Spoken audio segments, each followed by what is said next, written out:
remember her coming on the first visit, and it was about a year after I'd been in, and I cried my eyes out. She cried her eyes out when she left. The officers were crying for her because she cried that much and was screaming "Mummy" across the room. It just broke my heart.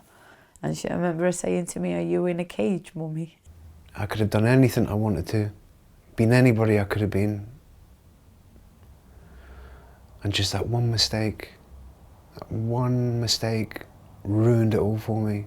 And I have nobody to blame but myself.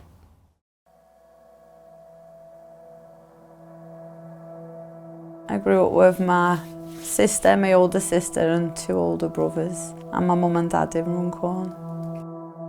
It's just on the outskirts of Liverpool, really, yeah.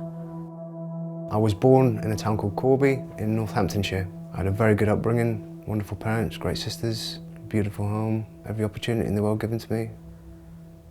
Good education. Yeah, I met a boy, it went all wrong from there. Spent 10 years with him, I was in trouble every other week. It was really a drug-fueled relationship, to be honest. I was home on leave, on my annual leave from the forces, and I made a huge mistake. I smoked a joint. Now that, a lot of people wouldn't think, hang on, it's just a spliff, what's the problem? The thing is, I was a professional soldier. I knew I was going back to my unit. I knew there was a chance I could be tested. And I lost my career.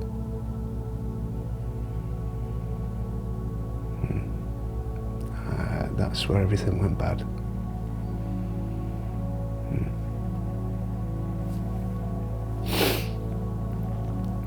I don't really know what to say about that, really.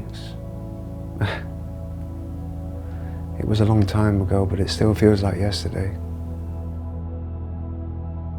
Me and my friends, my neighbours and stuff, obviously, I had them started mixing it, you know, doing things in the kitchen, bagging it up and stuff. Cocaine and weed. I started getting big boxes of it. I ended up with taxi firms working for me. They used to go and collect the money, and I ended up with about 13 gypsies working for me. They used to chase people down who didn't pay. I was very well known around my area for what I did. When I left the army, I tried to work. It didn't last long. I used to stay up for days on end. Ecstasy, LSD, ketamine, heroin, crack cocaine. I took it all. That got really bad, the heroin. I'd have to score at least 3 times a day. That's 3 separate times a day.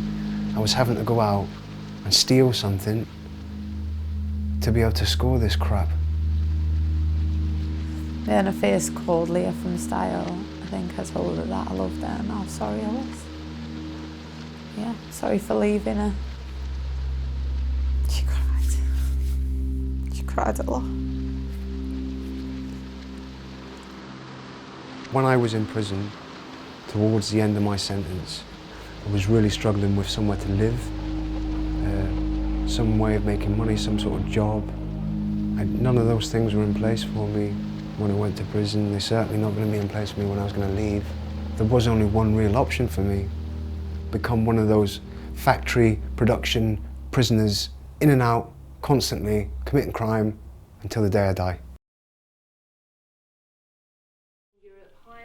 How hopeful are you that they can come up with some sort of solution at this summit?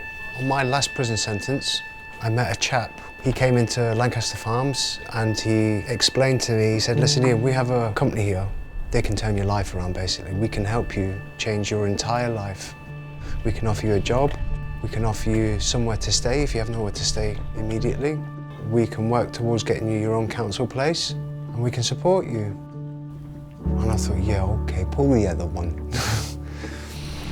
I was picked up from the gate by Recycling Lives.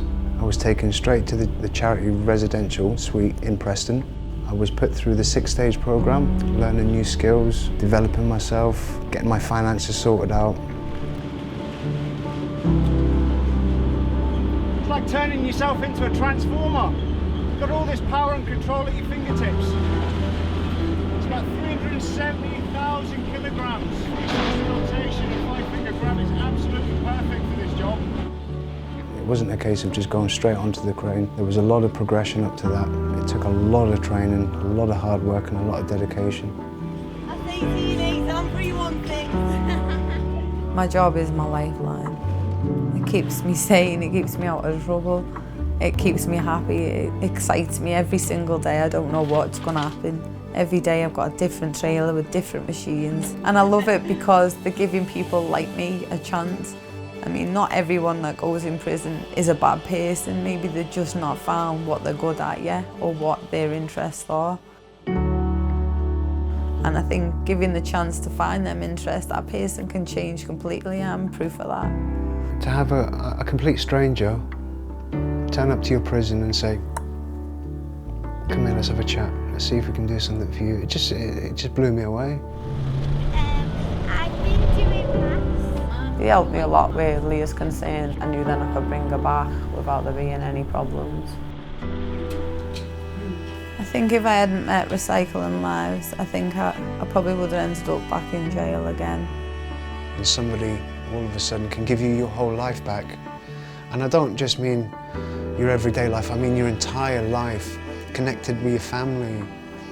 I've met nieces and nephews I didn't even know I had. I'd never have this chance with any other company anyway, especially now I've been to prison. People won't look twice at you. Give them opportunities, don't just give them consequences and judgments. Punish them, but then help them afterwards. They'll say, well, we'll see you next year when you're back.